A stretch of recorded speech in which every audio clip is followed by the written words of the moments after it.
Hey guys, how you doing tonight? Yeah?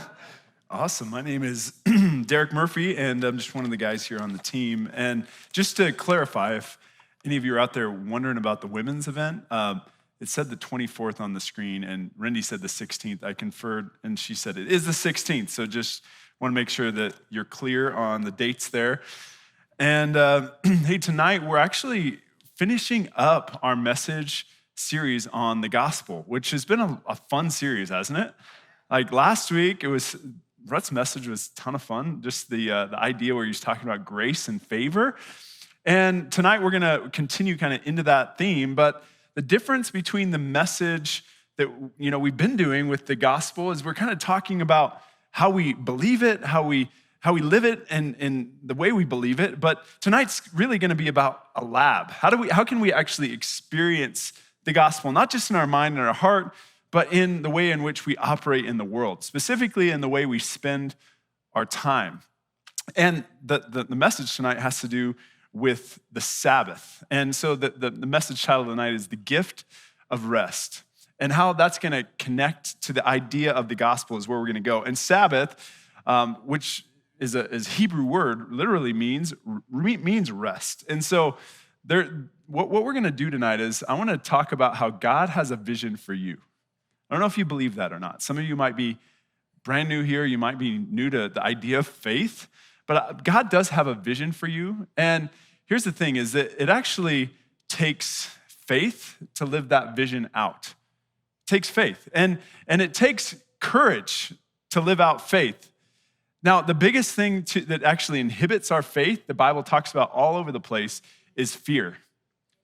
Like, fear is the opposite of faith and courage. And so God says, though, in 1 John, that perfect love casts out fear. And what we're doing here when they're talking about the gospel is that we want everybody here to know that the gospel is all about God pouring out his love, right? So this is an opportunity for us to experience the gospel in such a way, the Sabbath, that we can actually be saturated with God's love so that we can walk with faith and courage into the life that God actually has planned for us. Who doesn't want that, right? Is that something that you guys all want? Yes, me too. So there's three things. I just want to start off. There's three things that God blesses when he created the earth, okay? The first one, on the sixth day, he blessed the animals, and he said, be fruitful and multiply. And then the second thing he blesses is humanity, is Adam, right? And he says, be fruitful and multiply. But there's another thing that he blesses. And the third thing he blesses when he created the earth was the Sabbath, which is interesting. And you go, what's the connection? I just want to give this at the start to say, maybe it's the Sabbath actually has the capacity to create life the same way that God created animals and humans to create life. And so just think about that and let that kind of saturate in as we continue moving forward. And I just want to say rest, though, is really hard. Rest is hard, right? It doesn't seem like it should be hard, but it can be. And the way that I found that out recently is I was reading a recipe about lasagna. And lasagna, here's the recipe, a picture of the recipe. It says it needs to rest. I don't know if you can see that down. Let it rest for 20 to 40 minutes. Okay, let me paint a picture. I get home at about 5:30 most days, and if I got started on dinner like around 6, and then, lasagna takes a while to prep. I'm thinking like at least 45 minutes, and that's if you use like the noodles you don't have to boil, and you don't make all your own sauces and things like that. It could take much longer, right? So you're talking about, at this point in time, you're getting it into the oven. It says it's about an hour to cook it. So let's just put that all together. We're looking at this lasagna getting out of the oven like 7:45, something like this. Who in their right mind is gonna let it rest for 40 minutes? What kind of crazy person do you have to be to wait that amount of time? Seriously, you're gonna wait till 8:25 to like actually take a bite of that lasagna that's just sitting there like with the great smells and all that sort of thing. But you know what happens if you cut right into it, right? Oh my goodness. It's like you cut it out of there and it's almost like you didn't even pull a piece out because it's just like, it just fills it right on in. I have a picture. So this is after letting it rest 5 minutes. So this is some of you that are, not, you at least let it rest a little bit. It's kind of messy, right? But let's see a full rest, what it looks like. Same lasagna, exact same lasagna, a full rest, 40 minutes right there. You get a perfect, beautiful looking piece of lasagna. Here's what I want to illustrate with our lasagna. Just like lasagna, okay? We'll get there tonight, okay? Just like lasagna, without rest, our life is a mess. Without rest, our life is a mess. And here's the thing is rest can be elusive, right? Like, how many of you have been like so burnt out, so tired, you're just done with the week or the day or maybe the month, I don't know. And then you got to the place where you like could actually lay down and it just like your mind it's just going. You couldn't even feel like you're resting because it's just like you're just so hyped up you couldn't stop. Have you been there? Or like you lay down on the pillow in that state and it's like then because your mind's going you can't even sleep. Or maybe you were in that place where it's like I just need to be distracted. So I don't know if anybody's ever done this, but you like binge on Netflix for 4 hours and then you feel even worse afterwards. You're just like, what is wrong? How can I get real rest, right? Or how many of you went on a vacation and then you got back and felt more tired?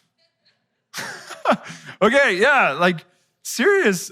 I thought I had on lock this great rest. In 2021, my family got awesome plane tickets, cheap plane tickets to Puerto Rico. I'm like, yes, let's go. And we get there, and I'd been doing, in February that year, I started prayer walking daily, and I just was feeling awesome. Like I never had I felt more connected with God, and I didn't feel like my day was stressed out. And so I get there, and I'm like more anxious than ever on vacation. I'm like, why am I anxious? I had great times, but I'm realizing I felt guilty for being on vacation when I didn't feel like I was completely burnt out. How many of you have ever been there? It's like, why is rest so hard? Well, like, what's the problem? What is the problem? And I'm going to talk at the three points tonight on what I think is the problem. And one is that we don't really know how to rest. Let's just start there. We don't know how to do it. And so here's the second point is that we have a hard time believing that resting, actually stopping, can be restful. That resting can actually be restful. And the third point is this, that we haven't made space to practice rest well. We just haven't made space in our typical schedule. So when we take times of rest, it's like, whoa, what do? I don't even know how to do this. And so let's go to our first point. We don't know how to rest. And here's the reason I know that we don't know how to rest is we've got two really weird rest cultures in our society. And one is that we just don't. I mean, how many of us know like the hustle culture? It's just not all right to rest. If you're not working 100 hours a week, then you're not okay. It's like you got to be running at a high level or you're just a loser. There's that part of the culture. Or there's this weird, not that self-care is bad, but there's this self-care culture where you can almost get away with anything in the name of self-care, including just being completely lazy and doing nothing, right? We got like these weird extremes. It's like, I just gotta it's self-care, okay? I'm gonna sit here and do nothing for a long time. It's just like, okay, what is going on? Well, here's what God actually said about the Sabbath. He says, work 6 days, work hard for 6 days, and then take a day off, like rest. And when I say take a day off, what typically is filling your day off? There's running around, all the stuff that you have to do to work, but you don't get paid for, right? You're like, gotta run errands, I gotta stay in the fence, I gotta run the kids to soccer practice, and the list just keeps going on. And God says, no, I want you to work for 6 days and actually rest a whole day.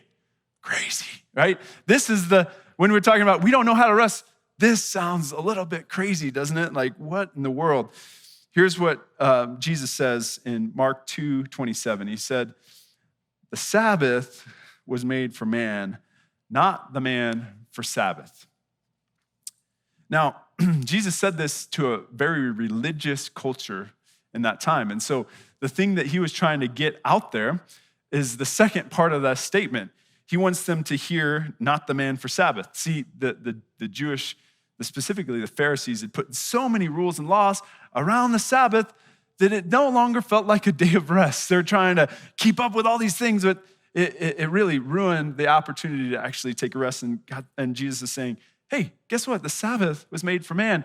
Now, we live in a culture and a society that doesn't Sabbath at all, right? And so I think when Jesus is saying this statement, he's also saying it to us, but we need to really put weight on the first part. It's not like we have these religious views of the Sabbath and it's all whacked out and it feels like we have to work to make it happen. We're just not doing it, right? So we need to read this part. The Sabbath was made for man. Take that in. Sabbath was made for man. And I was thinking about this. What else did God make for man? Because I didn't learn how to do Sabbath. In fact, I was taught, and I think this is pretty common within the American church, that the Sabbath was a law, and law is bad, and so the Sabbath is bad. It's like this idea like, well, that's the one thing that God didn't command in the New Testament is to keep the Sabbath. And so you're like, okay, I don't have to do the Sabbath. And then you go, wait, I don't have to. Isn't it a day off? Like, okay, I get to do the Sabbath. This is what Jesus is trying to tell us. What's another thing God made for man? Well, I was just trying to think through the story, and the very next thing that God makes for man is Eve, well, a woman, right? It's like, well, that's a good thing, right? It's like, that's great. I shouldn't ask who's grateful for their spouse. Never mind. You better be grateful for your spouse. I'm not going to even ask that question. But if he made Eve because he didn't want man to be alone. I can ask, who doesn't like being alone? Nobody likes being alone, right? So if you enjoy the relationships that you have, God gave you those, right? He gave us those relationships, especially the one where we get to partner with somebody like a spouse over the course of our whole life, which is really cool. God doesn't make bad things for us. The Sabbath isn't a bad thing. Now, if we're going to understand the Sabbath, I think we really have to, or understand rest, we really have to try to understand the Sabbath. And there's this passage in Hebrews chapter 4 that I want to dive into. It says starting in verse 1, therefore, since the promise of entering his rest stands, let us be careful that none of you be found to have fallen short of it. For we have had the good news proclaimed to us, just as they did, but the message they heard was of no value to them because they did not share the faith of those who obeyed. Now we who have believed enter that rest, just as God said. That we're going to end it right there. I just want to point out something that maybe you didn't see here. Right at the end of verse 2, it says, or in verse 2, it says that we've received the good news proclaimed to us just as they did. Who's the they? Well, it's these people who are wandering the desert, right? So the author of Hebrews is saying the people in the Old Testament, they had the gospel too. And I'm going, what? Are you serious? Am I reading this right? Now, the passage is super clear that people in the Old Testament, they had the good news. That's crazy. That's awesome. And it revolved around the Sabbath. It may not have been the full death, burial, and resurrection of Jesus, but they had the picture of the good news through the Sabbath, which is really cool. And I just want to say because of that, there's this book that I recommend you read. We don't have time to go into all the Jewish history of the Sabbath. I think this book called The Sabbath by Abraham Joshua Heschel is a great book. This is a Jewish guy, and it will give you a great Jewish perspective because we're not, most of us, maybe some of you aren't, I'm not Jewish, so I'm going to say this is a great book to read. And I've got 5 copies of this book out in the lobby. If you want to go out and buy a copy, you can, or you can just get it yourself somewhere, wherever you want to buy a book. But that's a great one just to try to understand more of the Jewish history. But let's try to understand a little bit today and go into Genesis chapter 2 and try to figure out what in the world is the Sabbath and how it's connected to the gospel. How can the Jewish people have the gospel in this idea? So Genesis chapter 2, verses 2-3. This is where we see the first mention of the Sabbath. It's in the creation story. By the seventh day, God had finished the work he had been doing. So on the seventh day, he rested from all his work. Then God blessed the seventh day and made it holy, because on it he rested from the work of creating that he had done. So like I said, Sabbath wasn't just a law. In fact, if you go back before it was a law, because it ends up becoming one of the 10 commandments, which is interesting, it's the only spiritual discipline that's ever commanded in the whole Bible. Church isn't commanded, right? Going to church, but Sabbath is, but this goes back even before it was a command. It was written into the fabric of the creation story, which is interesting. It isn't just, Sabbath is just as real as a sunset. Sabbath is just as real and created with the creation of the earth as a fault line or a lunar eclipse or the high and low tide. And we even see it in the fact that every culture throughout all the world runs on a 7-day calendar, which is odd. How would that happen? It's not like it's only Christians or Jews that do this. It's like Hindus and Muslims and every different belief. Everybody runs with a 7-day calendar. Why? That's interesting. It seems like it's been created into the fabric of time and space, this whole thing that we believe here, this Sabbath idea or the 7-day calendar. Even so much where 150 years ago in the French Revolution, they tried to change the calendar. This is something I actually got out of John Mark Comer's book, The Ruthless Elimination of Hurry, which you can also get back there, 5 copies. So 150 years ago in the French Revolution, they tried to make a 10-day calendar because they're about productivity and getting things done, and we're going to make the French, people the best people on the face of the earth. And so let's do 10 days. And what they had in the course of 10 years after that, the economy almost collapsed. People were committing suicide at an incredibly high rate. There was a revolt, and they killed the people who created the 10-day calendar. It's so French. There's, and here's another thing, that this is just true. This is just true and written into the fabric of life, that there's one group of people in America that actually practices the Sabbath religiously, and that's the Seventh-day Adventists. I mean, there's Jewish people here too, but the Seventh-day Adventists have been around. They've been studied, and on average, the Seventh-day Adventist person will live 10 years longer than the average American. And if you look, and you look at an average length of life, and you look at all the Sabbaths, and you add them up, and then you put them onto the end of your life, it's about 10 years. It's like, if you actually do what God tells you to do, he actually does what he says, and it just works. Like it works into an elongated life, evidently. I don't know how it works, but you can go look at the research yourself. Here's one of the reasons why we don't know how to rest, okay? Here's a little bit about Sabbath. Here's why we don't know how to rest. We feel like we have to earn rest. That's what happened on my trip to Puerto Rico, right? And this is the reason why when I go on a long run, I feel justified to take a nap that day. It's like, I earned it. It's like, I can take some rest. It's nice. But is that really what God says? You can only rest if you earn it. Well, let me go back again into the way that the earth was created. Look at the calendars, okay? Jewish and Christian calendars are similar. They both have 7 days. But do you guys know what day the Jewish calendar starts? Anybody out there? It starts on Saturday. And the Christian calendar starts on Sunday. Okay, which day is right? Well, I was thinking I'm right because I'm Christian, and we always think we're right. But then you look at the creation story. You look all the way. What's day 7? The Sabbath. So it's the last day, right? Isn't it the last day? I think the rabbis knew something I didn't. I know, understatement, right? But what day was a man made? What day was humanity created? You guys know? It wasn't day 7, right? Which day was it? 6, okay? So who wasn't there on days 1 through 6 before humanity was created? People. Who was there on day 7? Well, God was there every day, right? So who was there? People.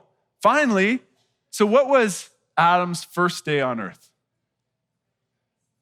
Yeah, it was the Sabbath. I was just, my mind was blown. And can you imagine starting a new job? You go there.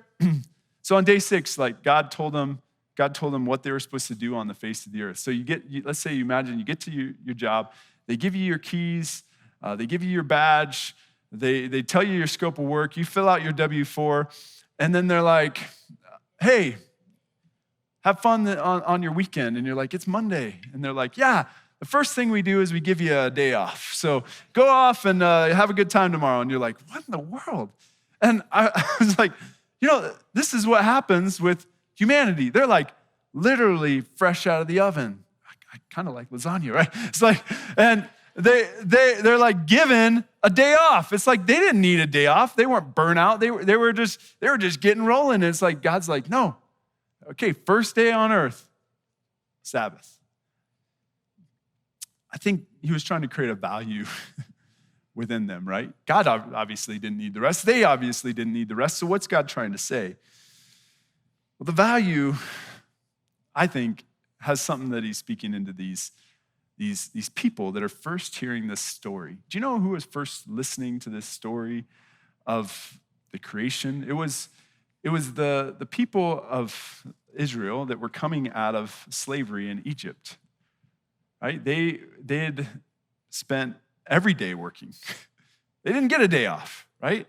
And their value was based on how many bricks they could make in a day. And they were literally line items on a spreadsheet. And if they weren't valuable anymore, you could throw them into a river. Literally happened, right? In this story. Now, what's God trying to say to this people that are coming out of slavery? Hey, guess what? Your week gets to start off with rest. Your value, it isn't based on how much you give. It isn't based on how much you produce. It's based on who you are, who created you. Instead of what you can create, it's based on who created you. You have value because the Creator made you. And guess what? You guys said it earlier. Who else was there besides Adam on the 7th day? Not Eve yet, right? But who else? God. God was there, right? So what value is God trying to say in that? What does he want? He wants to be with us, right? God with us. Does that sound a little bit like the gospel? Emmanuel. That's the name of Jesus, God with us. Wow, this is pretty cool. God actually wants to be with us. He doesn't give us, we don't get our value just from what we do, but he gives us value intrinsically. This is good news, right? And even above and beyond that, this is just an extra. This is just a cherry on the top here. Every day of the creation story, the very end of it, he said there was evening and then there was morning, the first day. And then there was evening and there was morning, the second day. So how does each day start for the Jewish person? It starts with evening. So you get to start with rest because it's like what happens in the evening? You get home from work, you eat, you get to relax, and you get to go to sleep. And so you start with rest. So every single day starts with rest. You don't have to earn rest. It's just given to you. You start your week with rest. You start every day with rest. Isn't that cool? That's a beautiful thing. Do you see the good news in the Sabbath, by the way? Do you see it? Just listen to the words of Jesus when he's talking in relation to himself and the Sabbath. In Matthew 11, verses 28 through 30, he says, "Come to me, all who are weary and burdened, and I will give you rest. Take my yoke upon you and learn from me, for I am gentle and humble of heart, and you will find rest for your souls. For my yoke is easy and my burden is light." That's good news, right? Isn't that great news? Like Jesus is saying, hey, if you actually come and enjoy my presence, if you come and hang with me, if you come and experience me, your life is actually going to look a lot different qualitatively. It's going to be one of rest, one with less anxiety, one with you having to go around and try to prove that you're worth something in this world. No, you're worth something to me, Jesus is saying. Come and you can find rest right here. Remember, without rest, what happens? Life's a mess, lasagna, right? So, okay, this is the second point. We have a hard time believing that rest will be restful. We have a hard time believing that rest will be restful. And here's how I know this is because typically when we rest, we try to rest on our own terms. See, a Sabbath day is a day that's dedicated to God, and a day off is just a day that's dedicated to me, right? I get to do what I want to do. Remember what Jesus said in that verse just before? Come to me. But he says, what do you have to do? You have to take my yoke on you. Who wants to wear a yoke? Like, he says it's light, but I don't know if I think I want freedom. I think that's what I actually want. And so here's the thing is that if we're going to enjoy God's rest, we actually need to do it God's way. But we're struggled to believe that God's way actually leads us to rest. I believe my way leads to rest, right? It's like, but how's it working for you? In other words, we try to rest without God. But here's a quote from Abraham Joshua Heschel. Rest without spirit is the source of depravity. Rest without spirit. So if you try to rest without God, it just leads to selfishness, me trying to please myself all the time, and it doesn't bring life. It doesn't actually bring a life without fear that leads to courage, that leads to that life well lived, that full life that we're talking about. It takes faith to live that life. It takes faith to live that life. And Hebrews 4, if we go down a few verses from what we read before, talks about that. It says, for if Joshua had given them rest, God would not have spoken later about another day. There remains then a Sabbath rest for the people of God, for anyone who enters God's rest also rests from their works, just as God did from his. Let us therefore make every effort to enter that rest, so that no one will perish by following their example of disobedience. Now, there's a lot going on here, and I don't have time to unpack it all. That last word, the reason why the people of Israel who are wandering the desert didn't enter that rest is that NIV says their example of disobedience. I love the NIV. That's what I read every day. But that word is unbelief. I just got to say, the whole book of Hebrews is talking about belief and unbelief. And that word is unbelief. It's apatheia. And it's where we get the word apathy. It's just like they're not believing. They're not living it. They're not all in, right? And so if we're going to live the Sabbath, it actually takes belief. Because what were the Jewish people, the Israelites, not believing when they were wandering the desert? They were not believing that God would actually take them into the promised land and clear it out for them. There's giants in the land. We can't deal with that. And so they're actually not entering the rest because of faithlessness, right?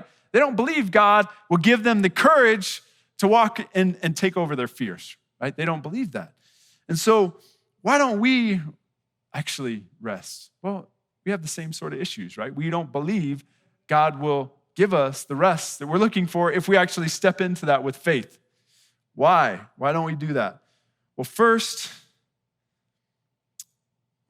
like I think actually first is the reason why we want freedom. We don't want to put on the yoke. I just got to say that. That isn't in my notes, but I'm just giving you that. That's the reason, probably, for most of us. We want to be the Lord of our own life. And that's understandable, right? But it's not the way to life. So the first one I have written here is that if we trust what God says, then we don't have to earn it, right? It's this idea that we have to go back to what it says. The reason we don't enter the rest, the reason we don't have faith is we think we have to get there on our own. That's not true. We already proved that. Second is this: we believe that if we stop working, the world's going to fall apart. But guess what? It won't. And guess what? Someday, the world will keep going without you. And this is your opportunity to see it. if you actually take a rest and you actually believe what God is saying right here, that we need to enter into his rest. The third thing that we have trouble believing is that time in God's presence actually leads to rest. It's like, because we've thought about God's presence, we've thought about in a certain type of dynamic, right? It's like, you think that you got to spend time in pews for 24 hours. That's not what God's talking about. Right? That's not the rest that he's talking about when he talks about a Sabbath. It is worshiping him, but it can look much bigger. We're going to talk into that in just a second. That leads us into the third point is we haven't made space to practice rest. That verse up here, it says, let us work to enter his rest. Now, it's Sabbath is similar to is the same as the gospel in that it shows us that we don't have to earn anything, but you have to work for it. That's weird, right? What does that mean? Well, it's kind of like faith when we don't have to earn our salvation. We don't have to earn God's favor. But once we're given God's favor, we actually have works. He says he created works in advance for us to do, right? So we get to actually live that out. Well, the same thing is true with the Sabbath rest. We got to actually work to enter it. Now, what does that mean? Well, remember, we're talking about trying out a lab. That's what this whole service is about. Everything up to this time is just to convince you to listen to this, okay? Is that all right? You guys with me? We're going to try out a lab, okay? What does a Sabbath day actually look like? What do you need to do? Well, how many of you have to prepare for Christmas? How many of you hate Christmas? I don't want to see, actually, I don't want to see you, any of you who hate Christmas. I love Christmas, but it takes some work. I take my kids up into Uintas and we cut down a Christmas tree every year. And we have to set up all the things. I mean, you don't have to do all these. You got lights, and it takes time, it takes energy, it takes effort. But who doesn't love Christmas? Right? It's a fun day when you're actually in the middle of it. Well, it's similar. Maybe you don't have to get all crazy like Christmas, but you got to strip it down. What does a Sabbath day look like? What do we have to do to enter into it? Well, like I said, it's not a day off. It's a Sabbath. So if you in the Gregorian, not Gregorian, agrarian, when they work in the fields, okay, whatever. Yeah, I get paid to speak for a living. Something like that. Thanks, you guys are so helpful. They were working on their land all the time. I mean, we often are doing jobs outside of our households, and we've got stuff to take care of. And so there's a good thing that we get 2 days off, most of us, right? So you should spend a day like working on staying in the fence and doing all that sort of thing, running to go get groceries. But we should take a 24 hours to actually rest, to stop. It involves, typically, like I said, the Sabbath would start the night before. And so it's a 24-hour time period. I had a guy who was telling me, why Sabbath about a day every week? And it's about 4 hours on Monday and 3 hours on Wednesday, and then another 5 hours on Friday. I'm like, no, that's a nap. That's not a Sabbath. It's like you gotta take it in a 24-hour block. It doesn't. And here's the thing: is we're under the Jesus yoke, which is light and easy, and so it's not all about like being religious about the specific day. If you want to do it on a day that's not, typically they would do Saturday. The Christians who typically practice Sabbath will do it on a Sunday. If you look at the evening and then the morning actually concept, I was just thinking about this. The day starts at night, so Sunday actually starts on Saturday night. And so guess what? This is the first Sunday service in the Valley. Did you know we're actually having Sunday morning services right here? Okay, that was a stretch. Okay, there we go. But you got to actually take a 24-hour period, and here's some practical things to think about. Clean up before you actually take the time the day before or whatever to get rid of the clutter so you don't have anxiety around the day. Maybe try to prep some food. Oftentimes it's a lot of work and stress to do the food, so do as much prep to make it easy as you can. Turn off your phones. They take up so much. They distract us from being in the presence of God. But here's two categories. There's all sorts of practical things you could do. You should think about resting in two categories, or Sabbath, in rest or worship. And if it isn't rest or worship, then you shouldn't do it. Now, that gives you a lot of freedom to figure out what that is. Oftentimes, resting will actually involve stopping. Not necessarily, don't stop breathing, okay? Doesn't mean you stop everything. It means stop creating. I've had a hard time Sabbathing. I've always thought about it being something that I can do on because I'm working ministry and work on the weekends often, so I'll take Friday. And then I'm like, well, I'm gonna go out and I'm gonna paint my house. And it's because I do people work and thought work, that this is a change of pace, and actually doing physical work is restful for me, which it is, but it's still creating, right? And that probably isn't the idea behind it. I gotta stop creating, stop worrying, stop your body. Oftentimes sleeping is a good thing to do. Who doesn't like a nap? Try to think of those words. Worship. Think about worship differently. Think about worship and delighting in the things that God has created, right? Like if you're on a diet, eat some ice cream, okay? Delight in that. Like that's a day off. Yeah, day to Sabbath, rest, and enjoy God's creation.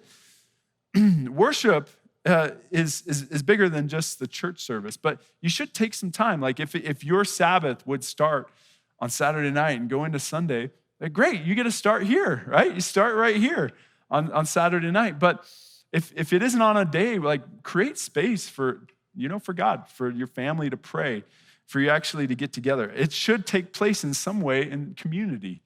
Oftentimes when we try to rest on our own terms, I'll just get off by myself. I'm gonna go all by myself up and backpack or whatever. And it's like rest should take place in some level within community. But you're like, it's not restful to be with my kids. Well, invite them into the rest, right? This is the rest that God has created. Like invite them into it. Teach them how to do it. Here's my action step that I want you all to take. We're over on time here. Just in the next 24 hours, set up a time to talk with your significant other or roommate or whoever you're in community with if you don't have an intrinsic nuclear family to work with, and talk with them about what it would look like for you to practice Sabbath together in some way that was meaningful. Because this is something, like I said, that has been created into the fabric of the earth itself, that God made for man, that we can actually enjoy, that actually shows off the gospel. Because here's two axes in which we live. You as a human operate inside space and time. God doesn't. Space and time. We like to control space. We can actually do pretty well at that. You can build things. You can create a house over you. You can make a lot of security and safety with space. But any of you who've lived any amount of time know that the more that you have, the more space that you possess, the busier you are, right? The more, every possession you own takes maintenance, right? And so God's trying to say, yeah, this is our ability to actually disconnect and engage with him in time, because everything in creation, God, what the spaces that are sacred in Scripture happen because there was a moment in time where God showed up into that space. It wasn't the space that made it sacred, it was the moment in time where God showed up that made it sacred. And so if we create space in our life for God to show up, here's the truth is he's promised he will. Create the space, God will show up, and he'll make that moment sacred in your life. So get together in the next 24 hours, talk with the people in your community, and figure out how to actually live the Sabbath. Sound good? Okay, let me pray for us. And I want to invite the band up. Sorry, guys. Lord, I just want to thank you for all your goodness, Lord. The fact that you've created us for a day of rest. It's just mind-boggling. Like, we don't have to earn it. You don't have to work so hard so you can get the day off. Lord, you just give it to us free of charge. Gave it to us before we did a single thing for it. And Lord, we just know that that's the gospel. Lord, I know there's some people out there who maybe haven't accepted the good news yet. And I just pray, Lord, if you're stirring in their heart, Lord, you just lead them to engage with one of us tonight. Lord, this gospel that says It just shows that we don't have to do all these things to earn your favor. You'll come through time and space and all the chaos of this earth to get to us. That's what Jesus shows. You just want to be with us. That's what Sabbath shows. Lord, it's just beautiful how you are showing us your gospel from the very beginning, through the very creation and the very fabric of time. Lord, that you love us. Lord, I just pray that that love would just cover this group here. Lord, that you would fill us up with your goodness and your peace. And I pray this all in the name of your Son, Jesus Christ. Amen.